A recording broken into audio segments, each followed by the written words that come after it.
वजीर आला बलोचिस्तान मीर सरफराज बुगटी ने कहा कि कुर्सी तो आने जाने वाली चीज है, असल मकसद अवाम की खिदमत है। उन्होंने कहा कि उनके इस्तीफे या कत्ल से अगर बलोचिस्तान में अमन आता है तो वो तैयार हैं। उन्होंने ये भी कहा कि गवर्नेंस या कारकर्दगी पर तनकीद करें, लाशों की सियासत ना करें। अगर मेरे इस्तीफा देने से ये मसाइल हल होते हैं, मैं लानत भेजता हूँ ऐसी चीजों पर।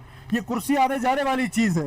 इंपॉर्टेंट चीज ये है कि बलूचिस्तान की लोगों की खिदमत कर रही है। अगर आज मेरे इस्तीफे से बलूचिस्तान के हालात ठीक होते हैं, बशीर ज़ेब और डॉक्टर अला नजर ये ऐलान कर दे कि सरफराज बुगटी का इस्तीफा तो कुजा, कि सरफराज बुगटी को कत्ल कर दे और बलूचिस्तान में अमन आ जाएगा, मैं पहला आदमी हूंगा और किसी को नहीं अपने भाई को कहूंगा मुझे गोली मार दे।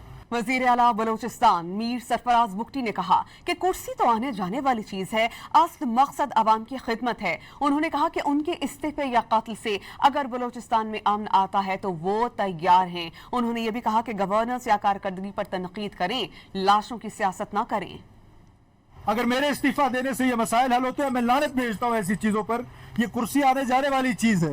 इंपॉर्टेंट चीज ये है कि बलूचिस्तान की लोगों की खिदमत कर रही है। अगर आज मेरे इस्तीफे से बलूचिस्तान के हालात ठीक होते हैं, बशीर ज़ेब और डॉक्टर अला नजर ये ऐलान कर दे कि सरफराज बुगटी का इस्तीफा तो कुजा, कि सरफराज बुगटी को कत्ल कर दे और बलूचिस्तान में अमन आ जाएगा, मैं पहला आदमी हूंगा और किसी को नहीं अपने भाई को कहूंगा मुझे गोली मार दे।